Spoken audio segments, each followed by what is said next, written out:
Hello दोस्तों, welcome to minute minder. तो दोस्तों आज है 29 जुलाई 2026। आज हम लोग करने वाले हैं 29 जुलाई 2026 के करंट अफेयर्स को। तो चलिए शुरू करते हैं आज के करंट अफेयर्स से। आज के करंट अफेयर्स का हमारा सबसे पहला प्रश्न है। हमारा पहला प्रश्न है, हाल ही में अंतर्राष्ट्रीय बाघ दिवस कब मनाया गया? ऑप्शन है हमारे 26 जुलाई, 27 जुलाई, 28 जुलाई और 29 जुलाई। तो दोस्तों इसका राइट आंसर हो जाएगा 29 जुलाई। 29 जुलाई को अंतर्राष्ट्रीय बाघ दिवस मनाया गया। अंतर्राष्ट्रीय बाघ दिवस हर साल 29 जुलाई को मनाई जाती है। इसकी शुरुआत 2010 में रूस के सेंट पीटर्सबर्ग में आयोजित टाइगर समिट के बाद हुई थी। और यह जो बाघ दिवस मनाया जाता है, अंतर्राष्ट्रीय बाघ दिवस, इसका मुख्य उद्देश्य क्या है? तो इसका मुख्य उद्देश्य बाघों के संरक्षण प्रति जागरूकता बढ़ाना और उसके प्रति प्राकृतिक आवास की रक्षा करना। बाघ पर्यावरण संतुलन के लिए अत्यंत महत्वपूर्ण है। इनके संरक्षण में जैव विविधता और पारिस्थितिकी तंत्र सुरक्षित रहता है। तो क्या आपको पता है बाघ का वैज्ञानिक नाम क्या है? तो दोस्तों बाघ का वैज्ञानिक नाम होता है पैंथेरा टिग्रिस। क्या होता है? पैंथेरा टिग्रिस, जो कि आपको एग्जाम में यह प्रश्न देखने को मिल सकते हैं। भारत में बाघ संरक्षित परियोजना यानी कि टाइगर प्रोजेक्ट की बात की जा रही है। तो टाइगर प्रोजेक्ट कब आया था दोस्तों? तो टाइगर प्रोजेक्ट आया था 1973 में। कब आया था? 1973 में, 1973। ये क्वेश्चन भी बहुत ही इंपॉर्टेंट हो जाता है एग्जाम्स के नजर से। तो चलिए हम लोग अगला प्रश्न की ओर चलते हैं। ग्लोबल फाइनेंस ने दुनिया के सर्वश्रेष्ठ कंज्यूमर बैंक के खिताब से किसे सम्मानित किया गया है? दोस्तों यहाँ पे ऑप्शन आपके हैं Bank of Baroda, Punjab National Bank, ICICI Bank और स्टेट बैंक ऑफ इंडिया। इसका राइट आंसर हो जाएगा option D, State Bank of India. State Bank of India को वर्ल्ड बेस्ट कंज्यूमर बैंक 2026 से खिताब से सम्मानित किया गया है। यह इसलिए दिया जाता है ताकि एसबीआई जो है अपने ग्राहकों को सेवाओं और डिजिटल नवाचार, वित्तीय समावेशन, व्यापक नेटवर्क और समग्र बैंकिंग उत्कृष्टता में अपना उत्कृष्ट योगदान दे रहा है, जिसके लिए स्टेट बैंक ऑफ इंडिया को यह अवार्ड दिया गया है, वर्ल्ड बेस्ट कंज्यूमर बैंक 2026 का अवार्ड। तो चलिए अगले प्रश्न को देखते हैं। हमारा अगला प्रश्न है, हाल ही में किस देश की बुखारेस्ट यूनिवर्सिटी ऑफ इकोनॉमिक्स ने राष्ट्रपति द्रौपदी मुर्मू जी को मानद डॉक्टरेट यानी कि डॉक्टर ऑनरिस कॉसा से सम्मानित किया गया है? ऑप्शन है हमारे रोमानिया, इटली, जर्मनी और उत्तरी मैसेडोनिया। दोस्तों इसका राइट आंसर हो जाएगा Romania. Option A right answer हो जाएगा रोमानिया। रोमानिया ने हमारे राष्ट्रपति द्रौपदी मुर्मू जी को मानद डॉक्टरेट यानी कि डॉक्टर ऑनरिस कॉसा से सम्मानित किया है। और यह जो सम्मान है दोस्तों, शिक्षा, लोकतांत्रिक मूल्यों, भारत रोमानिया संबंधों तथा वैश्विक सहयोग में उनके योगदान के सम्मान में दिया गया है। हमारा अगला प्रश्न है, हाल ही में आयकर विभाग के नए ऑफिस कॉम्प्लेक्स आयकर सिंधु का उद्घाटन कहाँ हुआ है? ऑप्शन है चेन्नई, ऑप्शन बी है सूरत, ऑप्शन सी है नई दिल्ली, ऑप्शन डी है मुंबई। दोस्तों इसका राइट आंसर हो जाएगा ऑप्शन डी। ऑप्शन डी इसका राइट आंसर हो जाएगा। मुंबई में आयकर सिंधु का उद्घाटन किया गया है। यह जो है केंद्रीय वित्त मंत्री निर्मला सीतारमन ने मुंबई के नरीमन पॉइंट में आयकर विभाग के नए आधुनिक कार्यालय परिसर आयकर सिंधु का उद्घाटन किया है। यह आधुनिक सुविधाओं से युक्त कार्यालय के कर प्रशासन को और अधिक प्रभावी बनाने की दिशा में एक महत्वपूर्ण कदम है। तो दोस्तों चलते हैं अगले प्रश्न की ओर। अगला प्रश्न है, हाल ही में चीन में आयोजित ISSF वर्ल्ड कप 2026 में भारत की ईशा सिंह ने महिलाओं की 25 मीटर पिस्टल स्पर्धा में कौन सा पदक जीता है? ऑप्शन है स्वर्ण पदक, कांस्य पदक, रजत पदक या फिर इनमें से कोई नहीं। तो दोस्तों इसका राइट आंसर हो जाएगा ऑप्शन ए, स्वर्ण पदक। स्वर्ण पदक इन्होंने हासिल किया है, ईशा सिंह ने ISSF वर्ल्ड कप 2026 में महिलाओं की 25 मीटर की स्पर्धा में। और यह जो इस प्रतियोगिता में भारत का प्रदर्शन जो रहा है काफी ही शानदार रहा है और मनु भाकर ने कांस्य पदक जीता है। मनु भाकर ने कौन सा पदक जीता है? कांस्य पदक। और ईशा सिंह ने स्वर्ण पदक जीत लिया है। इसी के साथ अगले प्रश्न की ओर चलते हैं।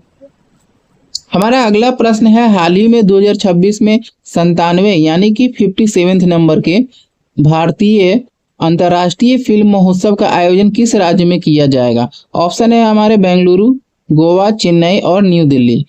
इसका राइट आंसर दोस्तों हो जाएगा ऑप्शन बी, गोवा। गोवा में 97 भारतीय अंतर्राष्ट्रीय फिल्म महोत्सव का आयोजन किया जाएगा। यह जो आयोजन है 20 से लेकर 28 नवंबर 2026 तक गोवा में किया जाएगा। यह महोत्सव भारत सरकार के सूचना एवं प्रसारण मंत्रालय NFDC तथा गोवा सरकार के सहयोग से आयोजित किया जाता है। अब बात करते हैं IFFI के बारे में। तो यह भारत का सबसे प्रतिष्ठित फिल्म महोत्सव है जिसकी शुरुआत 1952 में की गई थी, 1952 में। इसका मुख्य उद्देश्य विश्व सिनेमा को बढ़ावा देना, सांस्कृतिक आदान प्रदान को प्रोत्साहित करना और भारतीय सिनेमा की उपलब्धियों को वैश्विक मंच प्रदान करना है। अगर इसके बारे में बात करते हैं IFFI के बारे में, तो इसकी स्थापना की गई थी दोस्तों 1952 को, और इसका जो आयोजन है हर वर्ष किया जाता है, यानी कि यह वार्षिक होता है। और अगर आपसे पूछ लिया जाए कि IFFI का सबसे पहला संस्करण यानी कि सबसे पहला आयोजन कहाँ किया गया था, तो वह मुंबई में किया था। कब किया गया था? जब इसकी शुरुआत हुई थी 1952 को, उस समय ही किया गया था। तो आयोजक इसके होते हैं सूचना एवं प्रसारण मंत्रालय और भारत सरकार मिलकर इसे प्रसारित करते हैं। तो चलिए दोस्तों अगले प्रश्न की ओर चलते हैं। हमारा अगला प्रश्न है, हाल ही में 22वीं कॉमनवेल्थ टेबल टेनिस चैंपियनशिप कहाँ शुरू हुई है? ऑप्शन है मुंबई, ऑप्शन बी है न्यू दिल्ली, ऑप्शन सी है कानपुर, ऑप्शन डी है बेंगलुरु। इसका राइट आंसर दोस्तों हो जाएगा option B, New Delhi. New Delhi में 22वीं कॉमनवेल्थ टेबल टेनिस चैंपियनशिप शुरू की गई है। और इसका जो आयोजन है न्यू दिल्ली में कौन से स्पोर्ट्स कॉम्प्लेक्स में किया गया है? तो त्यागराज स्पोर्ट्स कॉम्प्लेक्स में इसकी शुरुआत की गई है। इस प्रतियोगिता में कुल 25 से अधिक कॉमनवेल्थ देशों के खिलाड़ी भाग ले रहे हैं। यह जो प्रतियोगिता है कब से कब चलेगी? तो 27 जुलाई से लेकर 2 अगस्त 2026 तक आयोजित की जा रही है। इस आयोजन का मुख्य उद्देश्य भारत में टेबल टेनिस को बढ़ावा देना और खिलाड़ियों को अंतर्राष्ट्रीय स्तर पर मंच प्रदान करना है। तो दोस्तों चलते हैं अगले प्रश्न की ओर। हमारा अगला प्रश्न है, हाल ही में मानव हाथी संघर्ष को कम करने के लिए किस राज्य ने हाथियों को रेडियो कॉलर पहनाने की योजना शुरू की है? ऑप्शन है असम, कर्नाटक, उत्तराखंड और उड़ीसा। इसका राइट आंसर हो जाएगा दोस्तों ऑप्शन बी, कर्नाटक। कर्नाटक में मानव हाथी संघर्ष को कम करने के लिए हाथियों को रेडियो कॉलर पहनाने की योजना शुरू की गई है। यह जो रेडियो कॉलर के माध्यम से है, हाथियों की गतिविधियों की रियल टाइम निगरानी की जाएगी, जिससे जंगल में से लगे क्षेत्रों के लोगों को समय पर चेतावनी दी जा सके और जान माल की हानि तथा फसल नुकसान को कम करने में मदद मिल सके। और यह जो रेडियो कॉलर लगाने का जो इसका मुख्य उद्देश्य है, इसका मुख्य उद्देश्य यह है कि हाथियों की गतिविधियों पर नजर रखना, संघर्ष की संभावना वाले क्षेत्रों में पूर्व चेतावनी देना और स्थानीय समुदायों की सुरक्षा सुनिश्चित करना और वन्य जीव या वन्य संरक्षण और सह अस्तित्व को बढ़ावा देना है। तो चलिए अगले प्रश्न को देखते हैं।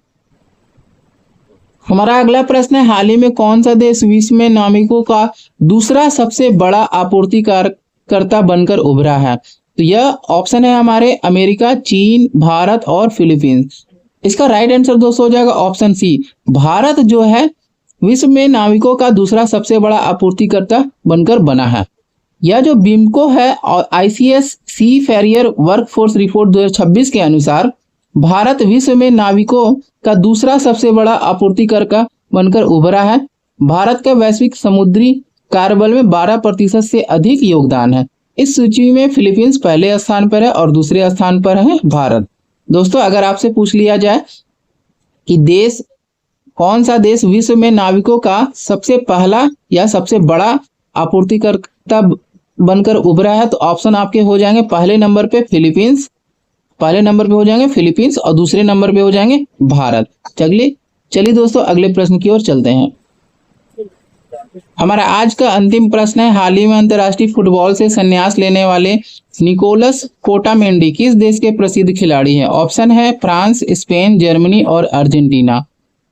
इसका राइट आंसर बताना है दोस्तों। इसका राइट आंसर हो जाएगा ऑप्शन डी, अर्जेंटीना। अर्जेंटीना के खिलाड़ी है, फुटबॉलर है ये निकोलस कोटामेंडी। यह जो है इनकी अंतर्राष्ट्रीय मैच अब तक टोटल 139 मैच खेल चुके हैं और फीफा वर्ल्ड कप 2022 के विजेता भी यह रह चुके हैं। तो दोस्तों आज का हमारा जो सेशन है करंट अफेयर्स का वह समाप्त हो गया।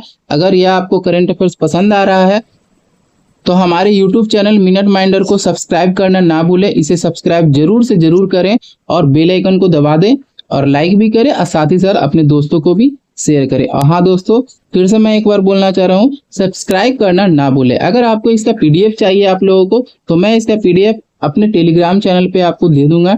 इसका लिंक मैं आपको नीचे कमेंट बॉक्स में पिन कर दूंगा। आप वहां से टेलीग्राम चैनल पे ज्वाइन कर सकते हैं और पीडीएफ को डाउनलोड कर सकते हैं। मिलते हैं नेक्स्ट वीडियो में। Thank you for watching video.